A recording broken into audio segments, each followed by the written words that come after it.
جب 70,000 مردے بیک وقت زندہ ہوں گے۔ حضرت اسماعیل علیہ السلام حضرت موسیٰ علیہ السلام کے تیسرے خلیفہ ہیں جو منصب نبوت پر سرفراز کیے گئے۔ حضرت موسیٰ علیہ السلام کی وفات اقدس کے بعد آپ کے خلیفہ اول حضرت یوشع بن نون علیہ السلام ہوئے، جن کو اللہ نے نبوت عطا فرمائی۔ ان کے بعد حضرت کالب بن یوحنا علیہ السلام حضرت موسیٰ علیہ السلام کی خلافت سے سرفراز ہو کر مرتبہ نبوت پر فائز ہوئے۔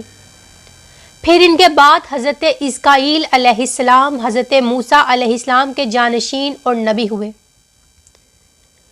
آپ علیہ السلام کا لقب ابن الحجوز بڑھیا کے بیٹے ہیں اور آپ ذوالکفل بھی کہلاتے ہیں۔ ابن الحجوز کہلانے کی وجہ یہ ہے کہ آپ اس وقت پیدا ہوئے جب آپ کی والدہ بہت بوڑھی ہو چکی تھی۔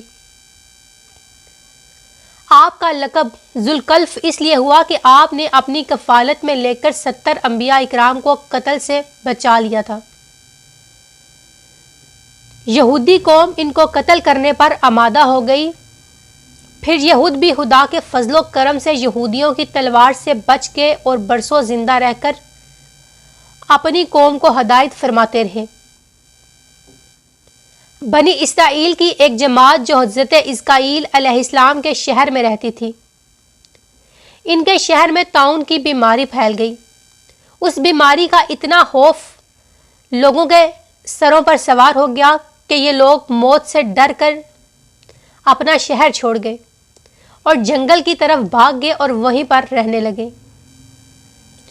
جب اللہ تعالیٰ نے ان کی یہ حرکت دیکھی تو انہیں سخت غصہ آیا اور ان کو یہ حرکت ان کی ناپسند آئی۔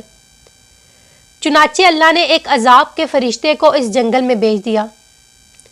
اس فرشتے نے پہاڑ کی آڑ میں چھپ کر چیخ ماری اور بلند آواز سے کہا، موتوا، یعنی تم سب مر جاؤ۔ اور اس مہیب اور بھیانک چیخ کو سن کے بغیر کسی بیماری کے بالکل اچانک یہ سب مر گئے۔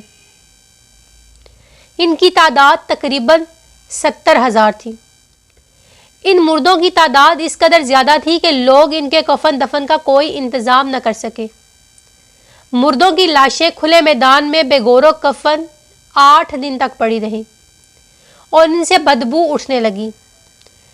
جنگل کے ہر طرف بدبو پیدا ہو گئی۔ کچھ لوگوں نے ان کی لاشوں پر رحم کھا کر چاروں طرف سے دیواریں اٹھا دیں تاکہ یہ لاشیں درندوں سے محفوظ رہیں۔ کچھ دنوں کے بعد حضرت اسماعیل علیہ السلام کا اس جنگل میں ان لاشوں کے پاس گزر ہوا تو اپنی قوم کے 70,000 انسانوں کی اس ناگہانی موت اور بے گور و کفن لاشوں کی فروانی دے کر رنج و غم سے ان کا دل بھر آیا۔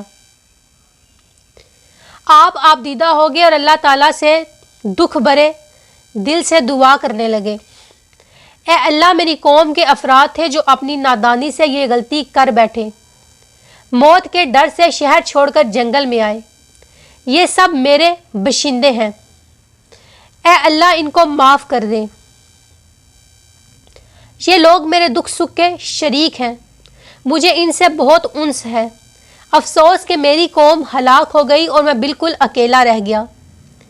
اے میرے رب، یہ وہ قوم تھی جو تیری حمد کرتی تھی اور تیری توحید کا اعلان کرتی تھی اور تیری کبریائی کا خطبہ پڑھتی تھی۔ آپ بڑے سوزے دل کے ساتھ اس دعا میں مشغول تھے کہ اچانک آپ پر وحی اتر پڑی، اے اسماعیل، آپ ان بکھری ہوئی ہڈیوں سے فرما دیجئے کہ اے ہڈیوں، بے شک اللہ تعالیٰ تم کو حکم فرماتا ہے، تم اکٹھے ہو جاؤ۔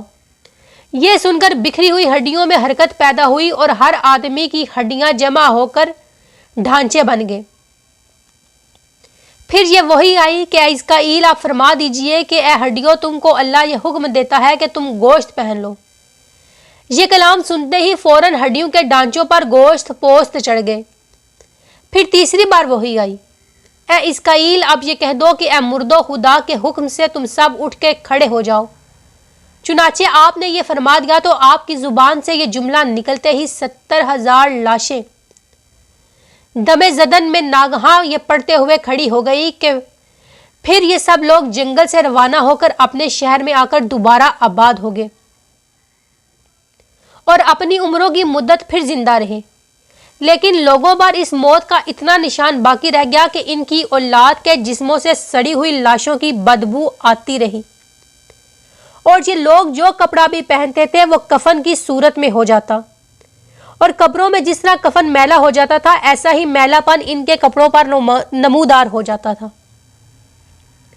چنانچہ یہ اثرات آج تک ان یہودیوں میں پائے جاتے ہیں جو ان لوگوں کی نسل سے باقی رہ گئے ہیں۔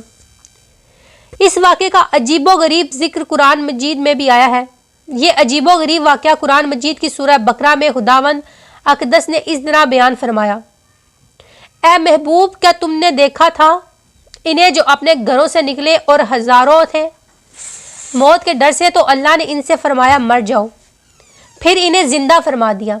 بے شک لوگوں پر فضل کرنے والا اللہ ہے، مگر اکثر لوگ ناشکرے ہوتے ہیں۔